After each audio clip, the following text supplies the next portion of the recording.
Bienvenidos a este nuevo episodio del Espacio Digital de Frente con Óscar Ortiz.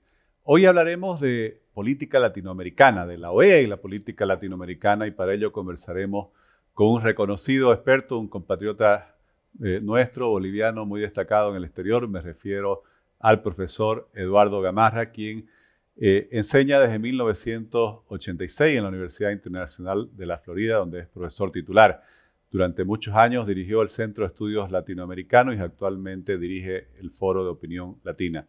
Tiene un doctorado en ciencia política, autor de varios libros, reconocido experto sobre la política latinoamericana y asesor de varios gobiernos. Estimado Eduardo, muchas gracias por aceptar esta invitación. Un placer como siempre, Óscar. Un gran saludo a mis compatriotas. Gracias, Eduardo. Quería comenzar consultándote cuál es tu opinión sobre la propuesta de Andrés Manuel López Obrador, el presidente de México, de fundar otro organismo multilateral que reemplace a la OEA más bien, seguramente sin la presencia de los Estados Unidos. No es la primera vez que lo proponen, creo que trataron de hacerlo con la CELAC. ¿A qué crees que responde el fondo de esta propuesta? Bueno, yo creo que es importante entender el contexto, ¿no?, que caracteriza sobre todo a México en este momento y sobre todo al presidente López Obrador. No es casualidad que el presidente López Obrador esté tratando de alguna manera de demostrar sus credenciales latinoamericanas, ¿no? Lo ha hecho en repetidas ocasiones con retórica anti-norteamericana, anti-Estados Unidos de manera muy específica, pero a la vez en su actuar ha sido también extraordinariamente, diría inclusive, contradictorio, ¿no? Se convirtió en muy buen amigo del expresidente Trump, por ejemplo, hablando muy bien de Trump y a la vez insultando a Estados Unidos. O sea, él ha tratado de mantener esta dualidad en la forma en la que se ha venido expresando. De la misma manera, hoy tiene una muy buena relación con Washington, pero a la vez mantiene este grado de retórica tan grande respecto a los países de América Latina. Trata, pues obviamente, por ejemplo, decir cosas como que la revolución cubana debe ser preservada como patrimonio de la humanidad, ¿no? Y obviamente en ese contexto está esta declaración sobre la OEA, que yo no le doy mucha, mucha importancia. ¿Y por qué, Óscar? Porque, en primer lugar, México es el país que más depende de los Estados Unidos para su bienestar económico. Yo creo que la gente no entiende en su verdadera dimensión lo importante que es el Tratado de Libre Comercio entre Estados Unidos, México y el Canadá. Es probablemente la zona comercial más grande del mundo. Y en ese sentido, el presidente de México lo entiende. Pero esa relación con Estados Unidos, curiosamente, le permite también tratar de establecer o determinar que él es un líder latinoamericano independiente de la influencia norteamericana. Eduardo, y yendo al fondo del tema, tú que sigues hace tantos años la política latinoamericana, ¿cuál crees que es la importancia, la real trascendencia de la OEA para la preservación de las democracias en nuestra región y sobre todo el respeto a los derechos humanos de los latinoamericanos? Bueno, Óscar, como tú lo señalaste, esta declaración del presidente López Obrador y del presidente Arce y del presidente Maduro y de algunos otros presidentes latinoamericanos de tratar de reemplazar a la OEA, pues han habido varios intentos, la CELAC, como bien señalaste, pero también otros intentos, ¿no? UNASUR, las mismas expresiones estas de los países de la izquierda latinoamericana liderados por Cuba. Sí, todos esos intentos al final de cuentas han fracasado y no ha sido posible reemplazar a la OEA porque al final la OEA ha sido un mecanismo que bien que mal ha funcionado y tiene una durabilidad en el tiempo que ha sido pues notable. Este es un experimento de muchísimas décadas, y reemplazarlo simplemente por una asociación de países que no quieren poner su cuota para sostener la burocracia que requiere una iniciativa como estas. Países que no están dispuestos, digamos, a permitir que Estados Unidos o el Canadá inclusive participen en ese. A la vez, lo que ven es que la OEA es la única organización que de alguna manera ha sobrevivido, y digo esto gracias al financiamiento de los Estados Unidos, que ha sido el país que consistentemente ha logrado mantener las cuotas, ¿no?, financieras disponibles para la OEA. Muchos países no pagan sus cuotas a tiempo. Estados Unidos sí las paga. Ahora, eso hace que muchos en América Latina piensen que la OEA es un organismo, es una extensión de la Casa Blanca. Y la verdad es que la evidencia no lo demuestra así. Quizás eso se podría haber dicho de los años 60 o durante la Guerra Fría, pero la OEA, yo diría probablemente desde la transición a la democracia, ¿no?, en los años 80, que ha sido un mecanismo bastante independiente de la influencia directa de Washington, y muchas veces inclusive algunas decisiones que toma la OEA contradicen lo que planteaban diferentes presidentes. Y por otra parte, ¿no?, también pienso que la OEA ha logrado tener liderazgos que muchos al menos Washington, si hubiera tenido, digamos, la decisión de no permitir un liderazgo contradictorio, no hubiera permitido que individuos como Insulza, inclusive el mismo actual secretario general, que es una persona que viene de la izquierda latinoamericana. Entonces, creo que la evidencia no demuestra de manera clara que la OEA es un instrumento de la política exterior de los Estados Unidos. Entonces yo creo que eso es lo que ha hecho que la OEA se sostenga en el tiempo y que tenga aún un futuro, a pesar obviamente de las críticas, muchas de las cuales son legítimas, en contra de esta institución. Eduardo, y continuando hablando sobre la OEA, recientemente el presidente Biden ha designado como embajador de los Estados Unidos ante la OEA a Frank Mora, quien es tu colega como profesor en la Universidad Internacional de Florida y además en el Centro de Estudios Latinoamericanos, el cual has dirigido por muchos años. ¿Cuál es la señal que da el presidente Biden con esta designación y qué nos puedes comentar sobre el propuesto embajador Mora? Bueno, Frank Mora es una persona pues, a quien yo quiero y admiro mucho. Somos colegas en mi departamento. Él me sucedió como director del Centro de Estudios Latinoamericanos. Es una persona con una vastísima experiencia, tiene un doctorado de la Universidad de Miami, ha sido profesor no solo en FIU, pero en otros lugares. Fue funcionario precisamente en el Departamento de Defensa bajo Obama, y tuvo una trayectoria muy destacada en el Departamento de Defensa, y ha sido una persona pues obviamente que pues más allá de los trabajos que tiene, una persona que ha sido pues un referente en términos de lo que es política exterior del Partido Demócrata hacia la región. Y en ese sentido yo creo que es una persona muy comprometida sobre todo con la democracia liberal y representativa. Le voy a poner un calificativo, ¿no? Él es una persona que de alguna manera yo creo al menos que en la OEA hará un trabajo precisamente impulsando lo que ha sido un criterio central de esta administración, que es promover la democracia en contra de las dictaduras o los autoritarismos de derecha y de izquierda, ¿no? Entonces, eso creo que va a ser el gran aporte de Frank Mora en la OEA.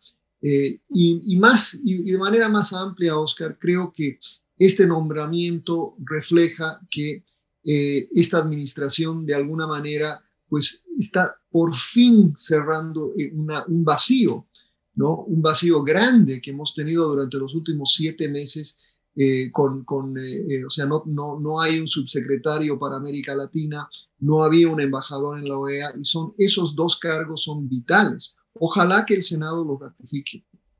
Eduardo, y hablando justamente sobre lo que mencionabas de la política exterior de los Estados Unidos y Latinoamérica, hace algunos meses, a principios de años, en este mismo espacio digital, conversábamos contigo sobre lo que pensabas que iba a caracterizar la política exterior de la administración Biden. 7 meses después, ¿cuál es tu evaluación sobre ya en los hechos cómo ha ido definiendo el presidente Biden su política hacia la región latinoamericana? Mira, voy a empezar con lo crítico, ¿no? Creo que, y no sé si es por las circunstancias, no sé si es por el momento que vivimos, pero quizás siento que ha habido, que la administración ha sido bastante lenta, ¿no? Lenta sobre todo en llenar ese vacío al que me refería, ¿no? Llenar posiciones claves respecto a América Latina. Y en ese sentido creo que por fin estamos viendo que el nombramiento de Frank Mora, ¿no? Es un paso en esa dirección. Pero más allá de eso, yo creo que hay mucha consistencia en lo que está planteando la administración. Tomemos el caso de Cuba, por ejemplo, ¿no? que es obviamente un tema de política doméstica en los Estados Unidos, y que mucha gente evalúa la política exterior de Estados Unidos en torno a lo que sucede en un estado como el nuestro, por ejemplo, en la Florida. Pero creo que el mensaje que ha dado el presidente Biden hacia Cuba es un mensaje consistente y coherente con lo que ha planteado como su filosofía de política exterior, ¿no? En primer lugar, es relacionar todo lo que tenga que ver con Cuba con la defensa y la promoción de los derechos humanos, ¿no? Y en ese sentido también es buscar una solución multilateral a la situación en Cuba, ¿no? Tratando de construir una coalición internacional.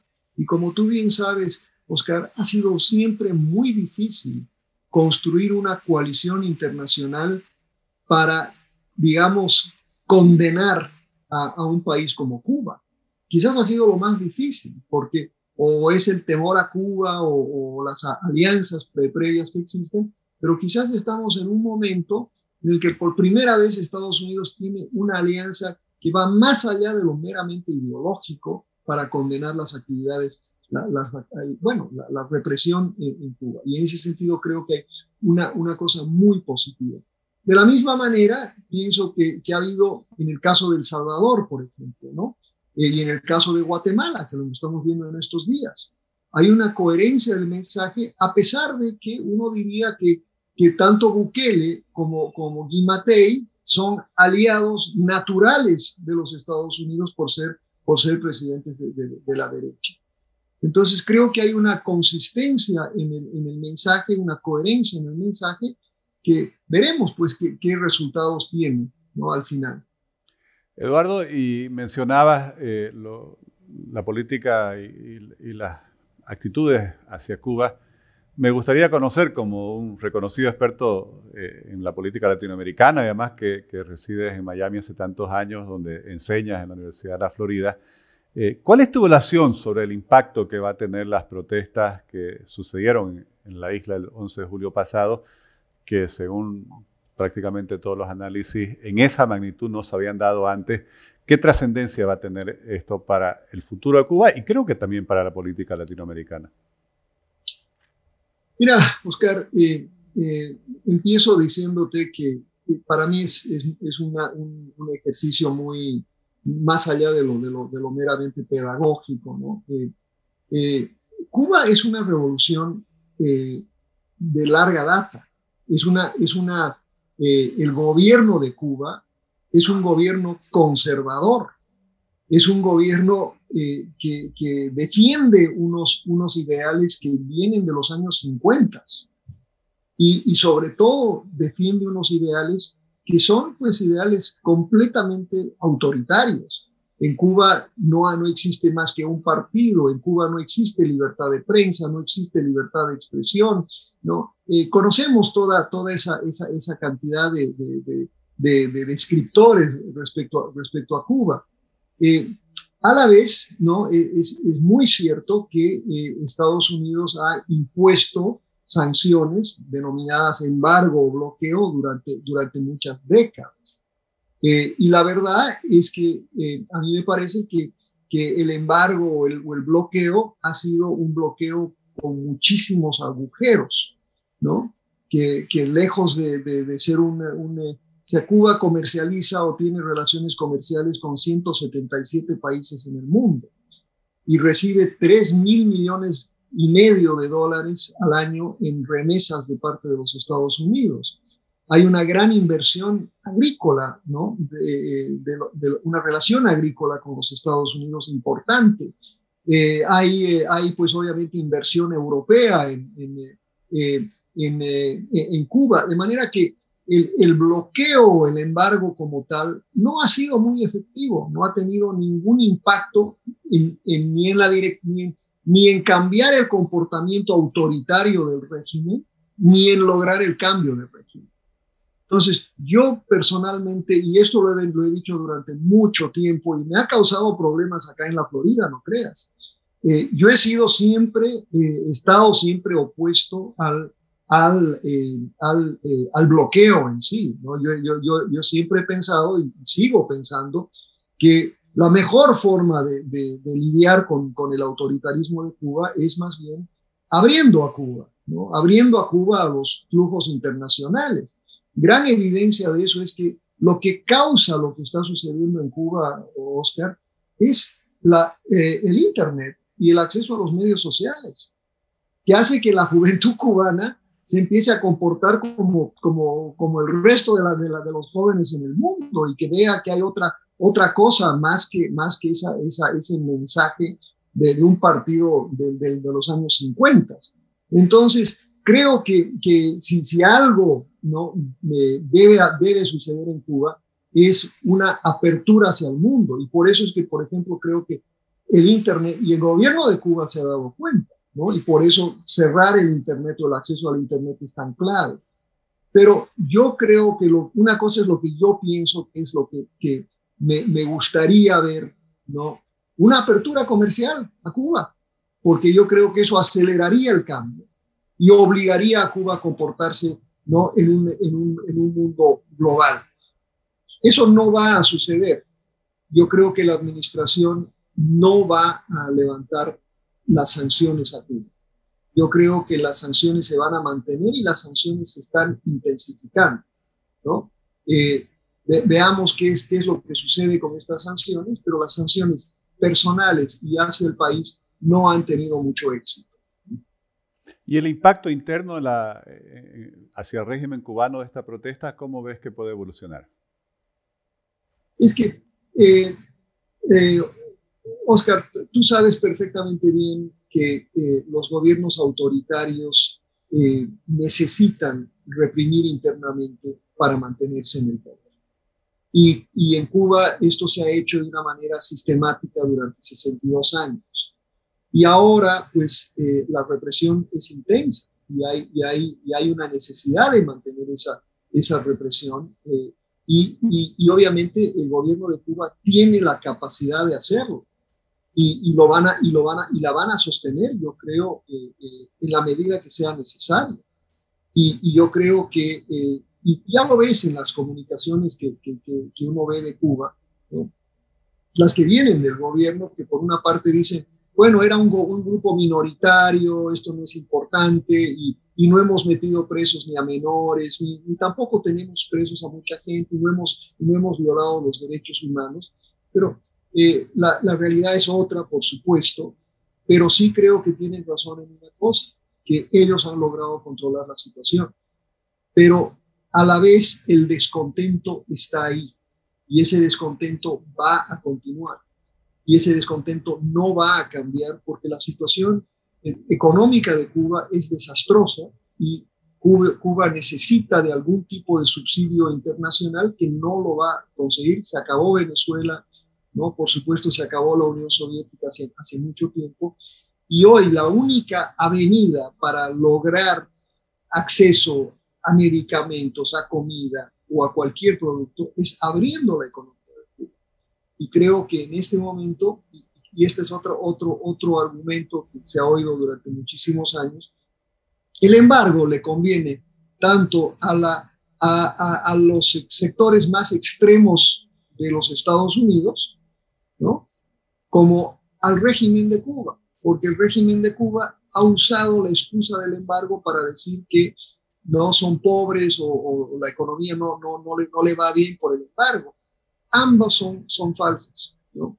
Y sobre todo para mí esa excusa de que el embargo ha causado lo que sucede en Cuba es una explicación que no tiene mucha coherencia. Eduardo, muy claro. Te agradezco muchísimo haber participado nuevamente en este espacio digital y te saludo agradeciéndote. Gracias. Gracias a ti, Oscar, por la invitación. Gracias. Un abrazo. Saludos, un abrazo.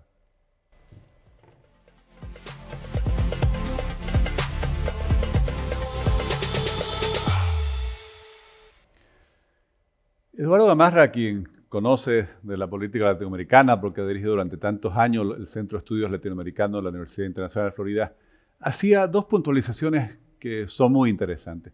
La primera es esa doble moral de estos presidentes populistas, como en este caso Andrés Manuel López Obrador, que por un lado asume toda esa política populista hacia el interior de su país, hacia la región latinoamericana, hace este tipo de propuestas de eliminar la OEA, y por otro lado era uno de los presidentes más cercanos al anterior presidente de los Estados Unidos, Donald Trump, y hoy sigue teniendo en lo que corresponde a las relaciones económicas, comerciales, un contacto muy fluido con la actual administración de los Estados Unidos.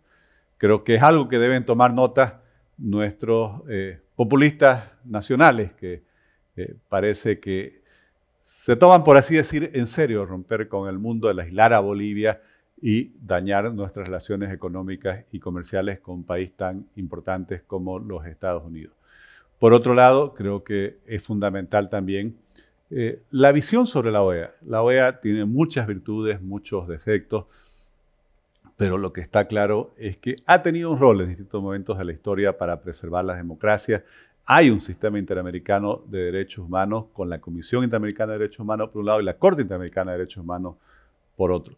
Paradójicamente, quienes más le dan importancia, quienes tienen más éxito para copar espacios, tanto en la Comisión Interamericana de Derechos Humanos como en la Corte Interamericana, son más bien gobiernos vinculados a la izquierda y simpatizantes con estos gobiernos populistas, lo cual nuevamente muestra la doble moral y el doble discurso con el que actúan. Les agradezco por habernos acompañado en este espacio digital de Frente con Óscar Ortiz.